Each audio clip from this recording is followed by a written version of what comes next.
Sir, जो आगामी 22 जून को मोस्ट क्रांति सम्मेलन की तैयारियां चल रही हैं, जो कार्यक्रम रख रहे हैं, तो मुख्य उद्देश्य क्या है कार्यक्रम का? ये कार्यक्रम का मुख्य उद्देश्य है कि मनवादी व्यवस्था की वजह से हमारे जो पिछड़े वर्ग के लोग हैं, खास करके पिछड़ी जातियाँ जो आज पिछड़े हैं, उसका मुख्य कारण जब हमने महसूस किया, जब हमने अध्ययन किया, तो निकल के आया कि इनके पिछड़ेपन का मुख्य कारण है अंधविश्वास, पाखंडवाद और मनवाद में जकड़े होना। और इनको जब तक वहाँ से हम बाहर नहीं निकालते हैं, तब तक इनका पिछड़ापन दूर नहीं होगा। और इसी उद्देश्य से कि हमको अम्बेडकरवादी रास्ता पे ले जाने के लिए, अपने लोगों को सही दिशा देने के लिए, क्योंकि उसी कम्युनिटी से मैं भी बिलोंग करता हूँ, और जिस कम्युनिटी से, जिस समुदाय से व्यक्ति बिलोंग करता है, उसकी नैतिक जिम्मेदारी होती है कि उस समुदाय को वो जो है सही दिशा दे, सही दिशा में उसको आगे बढ़ने का अवसर प्रदान करे, सही लाइन उसको दे। क्योंकि मैं इंटर कॉलेज में टीचर हूँ, और टीचर होने के साथ साथ हमारी सामाजिक जिम्मेदारी है, नैतिक जिम्मेदारी है कि समाज को हम सही दिशा दें। और उसी उद्देश्य से हम लोग जब कोई बात कहते हैं, तो अभी हम छोटी छोटी मीटिंगें करते हैं। आप लोग भी कई मीटिंगों को हमारे कवर भी किए हैं, छोटी छोटी मीटिंगों में करके। और उसमें जो 22 जून को प्रांतीय सम्मेलन हो रहा है, उसमें बड़े वक्ता, यूनिवर्सिटी के प्रोफेसर, तमाम वैज्ञानिक, विद्वान, बड़े बड़े अम्बेडकरवादी, जो इस बात पे जिनका अध्ययन है कि हमारे पिछड़ेपन का क्या कारण है और हम कैसे आगे बढ़ सकते हैं, वो चीज़ें बताएंगे और हमारे लोग उसको ग्रहण करके सही दिशा पे चलने का काम करेंगे। आज का जो उद्देश्य रहा मेन प्रेस वार्ता का, आप समाज में क्या पहुंचाना चाहते हैं अपनी बात? हम एक बताना चाहते हैं समाज को, आप लोगों के माध्यम से, कि जो 22 जून का प्रांतीय सम्मेलन हो रहा है, इसमें वो लोग आएँ और हम क्या देना चाहते हैं, क्या बताना चाहते हैं। हमारे लोगों ने जिसने जो बता दिया, यहाँ चले जाओ, वहाँ चले जाओ, वहाँ देवथान चले जाओ, वहाँ मठ में चले जाओ, तो वहाँ जो है तीर्थ चले जाओ, व्रत करने चले जाओ, तमाम जिन लोगों ने जो बताया, हमारे लोगों ने वो किया अपने को बेहतर करने के लिए। तो हम आप लोगों के माध्यम से बताना चाहते हैं कि हम उनके बेहतर के लिए ये करना चाहते हैं, क्या हमारा उद्देश्य है कि वो सही दिशा, उनको बच्चे इनके पढ़ाई में एकदम सबसे निचले पायदान पे हैं, और उन सब का कारण जो है, मतलब सबसे बड़ा कारण जो है अंधविश्वास, भाग्यवाद और मनवादी व्यवस्था में जकड़े होना। हमारे बच्चे जो है भाग्यवादी होने के नाते वो संघर्ष करते ही नहीं। उनको शुरुआत में ही बता दिया जाता है, भाग्य में होगा तो आप विद्या आएंगी, भाग्य में होगा तो नौकरी मिलेगी, भाग्य में होगा शादी होगी। भाग्य के चक्कर में हम अपने बच्चों के संघर्ष को, बल को जीरो कर देते हैं, और बाद में हम लोग शिकायत करते हैं कि भाई हमारा बच्चा पढ़ने में कमज़ोर है। जबकि बच्चा पढ़ने में कमज़ोर इसलिए है कि उसको आपने भाग्यवादी बनाया। तो दोषी तो हम हमारे गार्जियन है, और मैं गार्जियन को भी दोषी नहीं मानता। दोषी हम जैसे पढ़े लिखे लोग हैं, जो इस समुदाय में पैदा हुए हैं, अपने समुदाय के लिए जो है सही क्या है, गलत क्या है, उसको बताना चाहिए, और सही दिशा दे करके सही दिशा में जो है कम्युनिटी को जो है आगे बढ़ने के लिए प्रेरित करना चाहिए। सर, जैसे आपने मनवाद की बात किया जी, तो समाज में उठ रही हर समस्याओं के पीछे कहीं न कहीं मनवाद की चर्चा होती है। तो मनवाद जैसे पेड़ की सिंचाई कौन कर रहा है? नहीं, मनवाद हमारे ना समझ लो, जैसे हमको पढ़ने लिखने का अधिकार नहीं था हमारे लोगों को, तो जब पढ़ने लिखने का अधिकार नहीं था, हमारे ऊपर एक बैन था, आप जान रहे हैं इस बात को, और उनके ऊपर बता दिया आपको सेवा करने का काम है, तो आपको ये करने का काम है, आप ये करेंगे, तमाम उनके कार्य बांट दिए गए। लेकिन जब से संवैधानिक व्यवस्था लागू हुई देश भारत के अंदर, बाबा साहब का संविधान लागू हुआ, क्योंकि समाज में 2-2.5 साल पहले से वो व्यवस्था चली आ रही है। तो आज भी समाज, जैसे बाबा साहब ने संविधान में लिख दिया आर्टिकल 14 में बराबर, विधि के समक्ष बराबर है। आर्टिकल 15 में लिख दिया कि धर्म, लिंग, जात, निवास के आधार पर कोई भेदभाव नहीं किया जाएगा। लेकिन समाज में आज भी, आप समाज में जाइए, छोटे से बच्चे से पूछिए सबसे ऊंच जात कौन है, तो बच्चा आपको बता देगा सबसे ऊंच जात फला है। तो मनवादी व्यवस्था अभी समाज में है, और समाज से जब तक मनवादी व्यवस्था हम बाहर नहीं निकालते हैं, तब तक ये ऊंच नीच की भावना, तब तक इस तरह से जो है भेदभाव की भावना, तब तक कुछ जातियों को लगता है कि हमको, मतलब इसीलिए हम पैदा हुए, सेवा करने के लिए पैदा हुए हैं, तो वो निकालना जरूरी है। मनवाद की कुरीतियों जैसी बातें समाज के अंदर बहुत तेजी से फैली हुई है, लेकिन बाबा साहब की जो बातें, सकारात्मक जो विचार है, संवैधानिक बातें हैं, वो संवैधानिक बातें समाज के अंदर अपना अस्तित्व जड़ क्यों नहीं पकड़ पा रही है? हाँ, उसका बहुत सही सवाल आपका है। वो इसलिए, देखिए, बाबा साहब ने संविधान लिखा और संविधान में सब व्यवस्थाएं की, लेकिन जो सरकारें हमारी आई, अभी तक की जो सरकारें आ रही हैं, वो कहीं न कहीं से मनवाद को ज़्यादा प्रश्रय दे रही हैं। और जब तक देश का हुक्मरान, देश का शासक, जब तक वो ईमानदारी से संविधान को लागू नहीं करना चाहेगा, जब तक वो मनवाद से झगड़ा रहेगा, मनवादी, आज भी आप देख रहे हैं कि तमाम ऐसी चीज़ें हो रही हैं कि वहाँ, जबकि देश धर्मनिरपेक्ष, आप लोग सबको पता है, लेकिन धार्मिक अनुष्ठान किए जाते हैं। इस तरह से चीज़ें जो है हो रही हैं, ये कहीं न कहीं से मनवादी विचारधारा को, मनवादी व्यवस्था को, जो लोग आ रहे हैं चुन करके, जो प्रधानमंत्री, मुख्यमंत्री बन रहे हैं, उसमें से ज़्यादातर लोग इस विचारधारा को बनाए रखना चाहते हैं। और इसलिए हमारा ये मानना है कि अगर संविधान को पूरी तरीके से लागू करना है, अगर मनवाद को पूरी तरह जड़ से समाप्त करना है, तो संवैधानिक व्यवस्था के तहत शीर्ष पे जो हमारे शीर्ष कृतियाँ हैं, उस पर जो है किसी अम्बेडकरवादी विचारधारा के जो लागू करने की इच्छा शक्ति रखता हूँ। तमाम लोग हमने देखा है, तमाम लोग पद पा जाते हैं, प्रधान बन गए, बीडीसी बन गए, विधायक बन गए, लेकिन समाज में उनकी हिम्मत नहीं, पद तो पा गए लेकिन वो पावर का प्रयोग नहीं कर पाते। उनके पावर का प्रयोग कोई और करता है। संवैधानिक व्यवस्था में प्रधान बन गए हो लेकिन उनकी मोहर कहीं और रहती है, विधायक बन गए, सांसद बन गए, लेकिन निधि का उपयोग उनके कोई और कर रहा है। सरकारी तख्तों-ताज पर मनुवाद राज कर रहा है कहने के अनुसार। जी बिल्कुल। तो इस मनुवाद रूपी जड़ को या इस समस्या को समाधान करने के लिए आप क्या कर रहे हैं? हम समाज को वो उसी अनुक्रम में काम किया जा रहा है। जो 22 का हमारा प्रांतीय सम्मेलन है वो उसी, क्योंकि ज़्यादातर मनुवाद को मजबूत का अगर कोई कर रहा है तो हमारे नासमझ लोग, पिछड़े लोग कर रहे हैं, उसी को मजबूत कर रहे हैं, उसी से लात खा रहे हैं।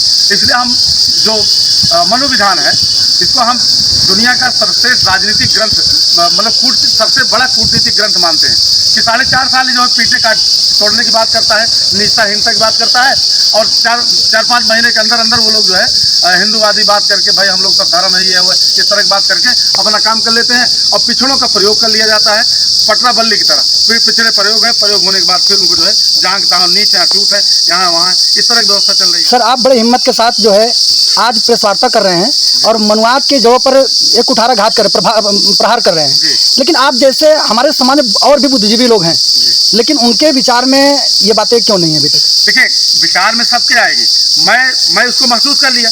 हम अपने बर्बादी का हम शासक कौम है, हम शासक कौम है, देश भारत के हम शासक सूर्यवंशी हम लोग क्षत्रिय हैं, लेकिन आज हमको नीच बनाया गया है, शूद्र बनाया गया है, और जिस व्यवस्था के तहत बनाया गया है, जिस व्यवस्था से हमको नीच बनाया गया है और जिस व्यवस्था से हमारे लोग नीच बने हुए हैं, अगर उसकी जानकारी हमको हो गई है तो हमारा पहला कर्तव्य बनता है उस व्यवस्था से हम अपने लोगों को बाहर निकालने, और उसी काम के लिए हम लोग लगे हुए हैं। हमारी टीम जो है, मोस्ट कल्याण की टीम जो है, हमारे और सब भाई लोग जो है सब उसी लिए लगे हुए हैं। सर, ये मोस्ट कल्याण मीन्स होता क्या है? Most M for minority, O for OBC, S for ST, T for tribe. Minority, OBC, ST, tribe के कल्याण के लिए, मतलब आप कह सकते हैं कि जो माननीय काशीराम साहब का बाम सेफ है या बहुजन है, वही जो है श्यामलाल निषाद का, रामानंद बौद्ध जी का, राम अजोर जी का जो है वही मोस्ट है। अध्यक्ष जी, कहीं ऐसा तो नहीं आने वाले समय में ये आपका जो मोस्ट कल्याण बनाया है आपने, कहीं आने वाले समय में ये भी पार्टी राजनीतिक रूप नहीं ले ली? नहीं, देखिए, हम तो कोई ऐसी बात तो हम कर नहीं रहे हैं कि जो हम अपने लिए कुछ कह रहे हैं। हमारी सीधी बात है, हमारा सीधा संदेश है कि अम्बेडकरवादी राह पे वनवाद को छोड़ करके लोग अम्बेडकरवादी राह पे आ जाएं और वो राजनीतिक मतलब पद पा सकते हैं, प्रतिष्ठा पा सकते हैं, प्रधानमंत्री मुख्यमंत्री बन सकते हैं, और जो आज उनका पद है उसके बाद भी पावर नहीं है, पावर कोई और उपयोग कर रहा है, मनवादी रास्ते से हट करके जिस दिन अम्बेडकरवादी रास्ते पे आ जाए हमारे लोग, वो जो है हर कुछ प्रयोग कर सकते हैं, हर कुछ कर सकते हैं। अध्यक्ष जी, कहीं न कहीं आपने अम्बेडकरवाद का नारा या स्लोगन आपका बार बार यही है जी, लेकिन देश की ये कुरीतियाँ, देश का ये विडम्बना, देश का दुर्भाग्य समझिए, जिसके संविधान से भारत चल रहा है और उसी की मूर्तियाँ आज तोड़ी जा रही हैं, विशेष करके यही समाज विरोध माना जाता है, कहीं यही आगे आता है। क्या कहेंगे इसको? नहीं, देखिए, ऐसा है कि वो उनकी जो मानसिकता जो है, दूषित मानसिकता के लोग हैं ये, और दूषित मानसिकता के लोग वो इसी तरह काम करते हैं।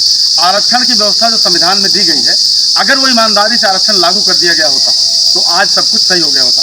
जो लोग आरक्षण कहते हैं कि आरक्षण नहीं होना चाहिए, ज़्यादा तक नहीं चलना चाहिए, वही लोग जब पंचायत का चुनाव आता है, जब रिजर्व सीट की बात आती है, वो अपना हरवा और गोबर कभी लड़ाते हैं, और वो उनका पूरी कोशिश होती है कि ये सीट जो है उन्हीं कंट्रोल में रहे। आप बताओ, आपकी सीट, आप ईमानदारी से, आप अगर सीट रिजर्व है तो वहाँ आप क्यों दखल दे रहे हो?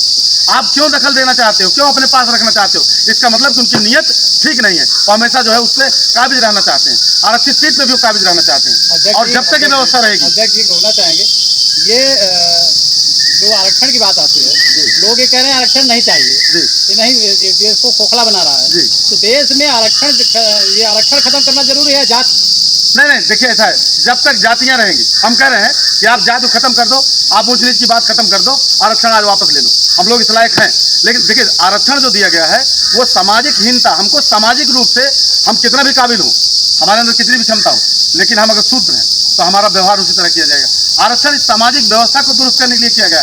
आरक्षण कोई रोजगार का साधन नहीं है, अगर कोई, और हमको प्रतिनिधि दिया गया है, क्योंकि मैं निषाद कम्युनिटी हूँ, आरक्षण हमको इसलिए दिया गया है, वो एससी ओबीसी को आरक्षण इसलिए दिया गया है कि अपनी जाति को, अपने समुदाय को प्रेजेंट करे, और मैं प्रेजेंट कर रहा हूँ, मैं पिछड़ी जातियों को प्रेजेंट कर रहा हूँ। जहाँ जरूरत पड़ती है, जो आरक्षण हमको मिला है, हालांकि मैं क्वालिफाइड जो है अनरिजर्व में क्वालिफाई हुआ हूँ, आरक्षण कोटे में नहीं आया हूँ, मैं जनरल कोटे में क्वालिफाई किया हूँ, लेकिन फिर ये बात लेकिन मैं प्रेजेंट कर रहा हूँ। हमारा दायित्व, हमारा कर्तव्य है, अगर हमारे टीचर बने आज लायक हैं तो हमारे जो जो नासमझ लोग हैं, जो नहीं समझ पा रहे हैं, जो जकड़े हुए हैं, जो तमाम भूत प्रेत पूजा पाठ अंधविश्वास में जकड़े हुए हैं, उनको वहाँ से बाहर निकाल करके उनको वैज्ञानिक दृष्टिकोण जो है देना, वैज्ञानिक दृष्टिकोण की तरफ उनको जो है डेवलप करना, वैज्ञानिकता की राह दिखाना, तार्किकता की राह दिखाना हमारी जिम्मेदारी है। वो मैं वही जिम्मेदारी निर्वाह कर रहा हूँ। मैं कोई एक्स्ट्रा काम नहीं कर रहा हूँ। हमारा जो दायित्व है एक शिक्षक होने के नाते, एक समाज का बुद्धिजीवी होने के नाते मैं वही काम कर रहा हूँ। मैं कोई एक्स्ट्रा अपने लिए कोई काम नहीं कर रहा हूँ। हमारा कर्तव्य है, हमारी जिम्मेदारी। 8 साल से आप संगठन को चला रहे हैं, कहाँ तक सफल हैं आप?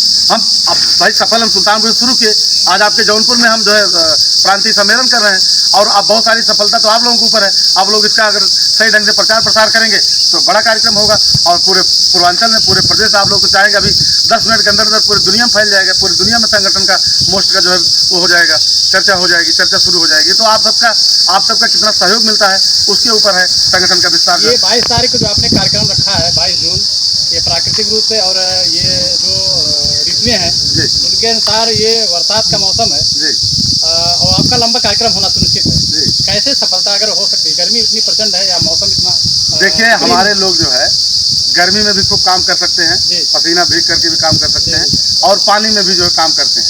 तो हमारे लिए जो है पिछड़ों के लिए, हम लोगों के लिए, ये ना पानी कोई उसका असर करेगा, कोई न गर्मी असर करेगी। कार्यक्रम होगा, बरसात होगी तब भी कार्यक्रम होगा, गर्मी अगर और ज़्यादा 4 डिग्री 5 डिग्री तापमान बढ़ गया तब भी होगा कार्यक्रम। और आने वाले जो हैं, जो हमारे कार्यक्रम में आने वाले हैं, उनके ऊपर जो है गर्मी का और बरसात का कोई असर नहीं पड़ेगा। इसको आप लोग देखिएगा।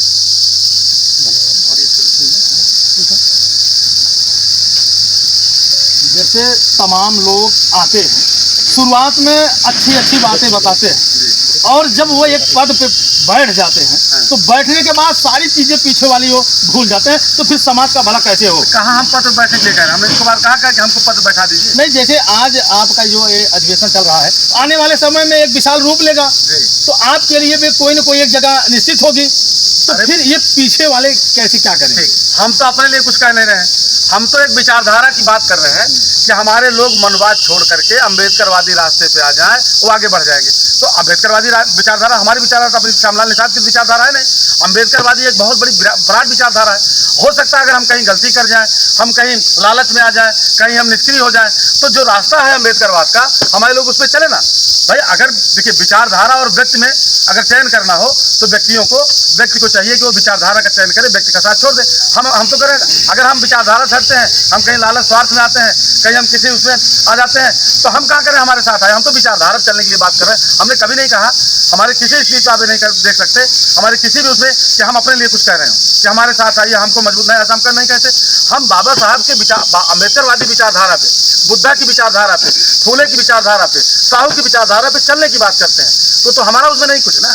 हम तो अच्छा, हम जो आज कुछ हैं उन्हीं विचारधारा पे, साहू फूले की विचारधारा पे हम यहाँ हैं, अम्बेडकर की विचारधारा पे ही हम यहाँ हैं। तो उनके वजह से, उनके संघर्ष हैं, तो हमारा कर्तव्य बनता है कि हम उनकी विचारधारा को हम और मजबूत करें, आगे बढ़ाएं। इसमें हमारा कुछ नहीं है। शुरुआत में तो विचारधाराओं की बात होती है, लेकिन जब कुछ समय बीत जाता है तो वही विचार बदलने लगते हैं। नहीं, हम इससे सहमत नहीं। विचार, हम कह रहे हैं विचार, देश भारत के अंदर 2 विचारधारा है, अम्बेडकरवादी विचारधारा, मनवादी विचारधारा। और अम्बेडकरवादी विचारधारा को समता की विचारधारा कहा जाता है, और बुद्धा की विचारधारा है, और मनवादी विचारधारा असमानता की विचारधारा है। तो समानता की विचारधारा, हम तो भाई असमानता है समाज में, देश में, असमानता की विचारधारा को हम ये कह रहे हैं कि असमानता की विचारधारा समाज के लिए सही नहीं है, खास करके पिछड़ों के लिए नहीं सही है।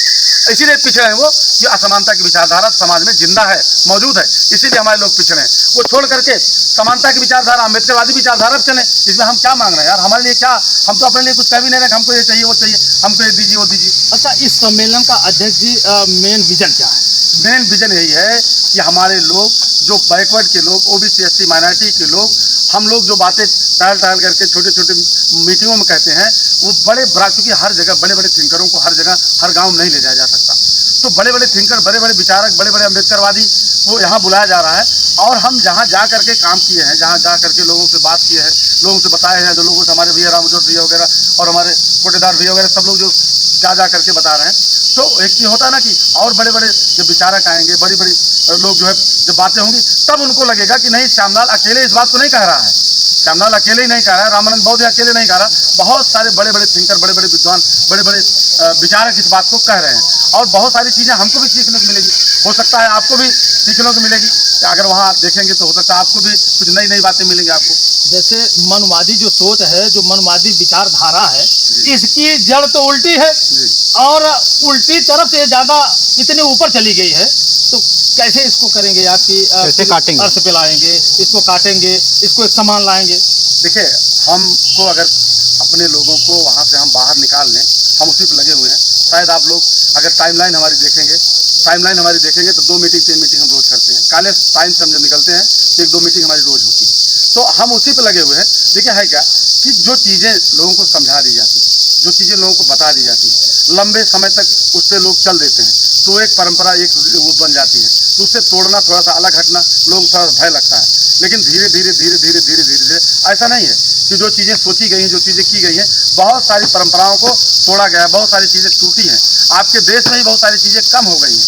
बहुत सारी चीज़ें देखेंगे, दक्षिण भारत में जितना कट्टर से जो है मनवाद जो है हावी था, लेकिन दक्षिण भारत में खत्म हो गया। उत्तर भारत में ये भी खत्म हो जाएगा। हम लोग उस पर काम कर रहे हैं, क्योंकि उत्तर भारत में अभी काम नहीं हुआ उस तरह से। दक्षिण भारत में, महाराष्ट्र में और स्टेटों में काम हुआ, वहाँ हुआ, यहाँ भी हो जाएगा। मेरा एक आखिरी सवाल होगा अध्यक्ष जी, ये प्रेरणा आपके अंदर आई कहाँ से? देखिए, प्रेरणा पढ़ाई लिखाई के बाद जब हमने देखा कि ज़्यादातर जब मैंने महसूस किया कि शिक्षा से ही सब कुछ हो सकता है, और खास करके ओबीसी एससी के बच्चे जो है पढ़ाई में भी कमज़ोर हैं। सरकारी स्कूल की हालत आप जान ही रहे क्या है, उसको ज़्यादा कुछ बताने की जरूरत नहीं है। तो हमने गाँव निःशुल्क पाठशालाएँ चलवाना शुरू किया कि बच्चों का बेस मजबूत करें। क्योंकि इनका इतिहास मैं जानता हूँ, ये शासक कौमें हैं, इनके पुरखे मार्शल कौम है, तो इनके पुरखे शासक रहे देश भारत का, और दुनिया को इन्होंने सभ्यता दिया और लहरों पर शासन किया इन लोगों ने। तो आज ये सभ्य बने हुए हैं, तो अशिक्षा काम। तो गाँव हम शिक्षा पाठशालाएँ हमने खुलवाना शुरू किया। तो धीरे धीरे लोगों को अच्छा लगा, लोग जुड़ते गए, लोग मिलते गए, लोग बढ़ते गए। फिर ये काम हम लोग करते गए। फिर एक चीज़ और है कि क्योंकि जो चीज़ें किताबों में लिखी गई, जो संविधान में लिखा गया है, क्योंकि मैं टीचर हूँ, तो जो चीज़ें हमने संविधान में पढ़ा है, अगर ज़मीन पे समाज में नहीं दिक्कत, दर्द होता है। किसी कोई मारा पीटा, कहीं दिक्कत प्रॉब्लम किया, किसी कहीं शोषण किया, तो मैं उससे खड़ा हो गया, भाई क्यों मार रहे हो, भाई इसको क्यों, इसको जितना अधिकार तुम्हारा उतना अधिकार इसका है, इसको क्यों आप पीट रहे हो, इसको क्यों कर रहे हो। तो इसके लिए चूँकि आर्टिकल 19 हमको अधिकार देता है, बाबा साहब ने दिया है कि अगर कहीं कोई शोषण अन्याय है तो अधिकारी कर्मचारी के खिलाफ जो है किया जा सकता है। तो हमने धरना प्रदर्शन करके लोग न्याय दिलाने का काम किया। और ये सब चीज़ें तो हम कर ही रहते, लेकिन इसमें जो हमारे समझ आया कि जो शासक कौम है, इसको फिर शासक कौम कैसे बन सकती है। बाबा साहब ने लोकतंत्र दे दिया, लोकतंत्र दे करके दिल्ली की तरफ इशारा किया कि मेरे बच्चों संगठित होकर उस पर कब्जा कर लेना दिल्ली। तो हमारी जिम्मेदारी बन जाती है वो भी एससी माइनॉरिटी को, मोस्ट बहुजन समाज को संगठित करने का काम किया जाए। ये संगठित करने का काम, शिक्षित करने का काम, ये बेसिकली हमारा अपना कुछ नहीं है। मैं बाबा साहब का एक सिपाही हूँ, उनके मिशन का एक सिपाही हूँ, उनके निर्देश का मैं पालन कर रहा हूँ। क्योंकि आज श्यामलाल निषाद जो कुछ भी है, अगर आज यहाँ हम बैठे हैं, कुर्सी पर बैठे हैं, अगर आपको हम जो है अब हम जो बातें बोल रहे हैं मनवाद के बारे में, श्यामलाल निषाद की मजाल से जो है हमारे कान में जो है शीशा डाल दिया जाता है पिघला करके। हमारी हिम्मत थी, औकात थी हमारी, लेकिन औकात अगर आई है तो बाबा साहब की वजह से आई है।